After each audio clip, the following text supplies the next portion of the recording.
Um dia desses, eu fui convidada por uma amiga para jantar na casa dela, e aí fui eu, meu esposo, meu filho, de 11 anos.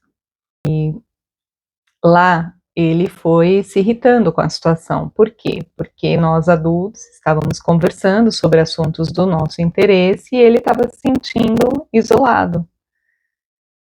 E aí chegou num ponto que ele falou: eu quero ir embora, eu quero ir embora, eu quero ir embora. E aí eu comecei a conversar com ele ficou bem chateado.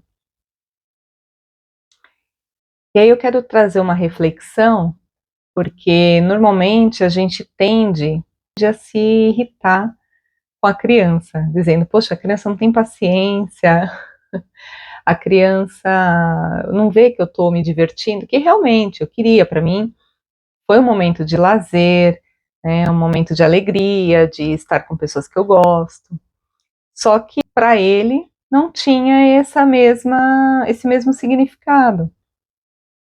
E como negociar isso? Eu queria ficar, não queria ir embora, mas ele queria ir. Então pedi, aí consegui negociar mais alguns minutos para eu poder ficar um pouquinho mais e depois ir embora. Normalmente, nós na idade adulta tendemos, quando estamos com crianças, a não dar, a conversar assuntos que não incluem as crianças. Porque muitas vezes a gente quer falar de assuntos que nos interessam e a criança acaba ficando isolada. A gente não percebe nisso. E muitas vezes agora, com os jogos eletrônicos, a gente fala assim: nossa, a criança não sai do tablet, não sai do celular. Mas é porque para ela não tem sentido aquela conversa. Então, a sugestão é que a gente comece a incluir as crianças nas conversas. Então, falar: olha, filha, você não quer falar como está sendo a sua nova escola, o que você está achando, né?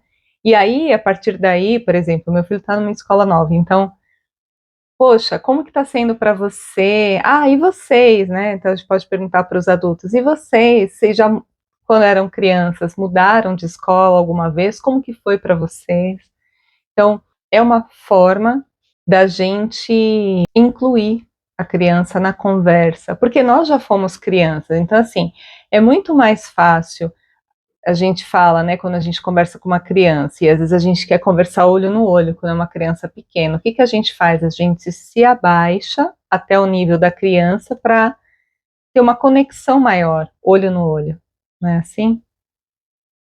Assim serve para as nossas conversas. Dependendo do que a gente já vivenciou na vida, já viajou para um lugar, já fez uma determinada atividade, a criança ainda não passou por isso. Então não tem como eu puxá-la para cima. Eu tenho que descer no nível dela, entender o mundo dela, ver o que está sendo vivo na vida dela, fazer uma conexão do que já foi vivo em mim quando eu também tinha a mesma idade, quando eu também já fui criança, e a partir daí eu converso com ela.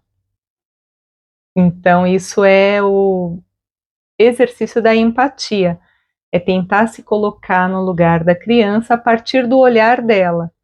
Não é uma coisa muito simples, porque cada ser humano é um indivíduo, é uma pessoa com seu mundo próprio. Então, é muito difícil eu querer entender tudo o que significa para aquela pessoa que passou por uma determinada experiência, e mesmo que seja a mesma experiência que eu passei, cada um entende de uma forma. Mas o fato de eu tentar me esticar até a criança, que eu tentar entendê-la da forma de como ela está se sentindo e como está sendo um determinado assunto para ela, ela vai perceber esse meu esforço, ainda que eu não consiga totalmente. Mas dessa forma ela vai se conectar a mim. É muito comum eu ver em reuniões, né, assim, de pessoas adultas, as pessoas realmente ficarem entre elas e não brincarem com as crianças. E eu deixo aí uma reflexão: será que a gente não pode brincar um pouquinho com eles? Ainda que a gente esteja cansado muitas vezes, mas com a criança não dá para ter assuntos muitas vezes muito elaborados, o que é natural, ela ainda está se desenvolvendo emocionalmente e cognitivamente. E como que a gente vai se relacionar com uma criança para formar um vínculo? É a partir da brincadeira, muitas vezes. Então, muitas vezes até deixar de conversar com o amigo por um tempo e parar para brincar com a criança. E hoje é isso, a gente tem tido muitos jogos eletrônicos, então, de repente, aprender a jogar um pouquinho também com eles. Eles vão se sentir validados naquilo que eles gostam. Nossa, meu pai, a minha mãe, ou o meu responsável, ele brinca comigo, ele gosta do que eu também gosto. Ou pelo menos ele está tentando aprender. Eu, por exemplo, quando eu jogo com o meu filho, eu não jogo muitas vezes, então acabo não tendo a habilidade que ele tem no jogo. Mas, de qualquer forma, ele sabe que eu estou tentando lá estar junto, estar presente. Então, às vezes, claro, ele reclama que eu faço alguma coisa errada no jogo e tal, mas ele gosta. Ele está feliz porque eu estou ali presente com ele. Se você gosta desse assunto, deixe o seu like, se inscreva no canal, ative as notificações que você vai recebendo outros vídeos desses assuntos. E você já passou por isso? Você tem filho, já passou por isso? Ou sobrinho? Crianças da família? Deixe seu comentário aqui. Divida com a gente o que você já teve de experiência. Um forte abraço.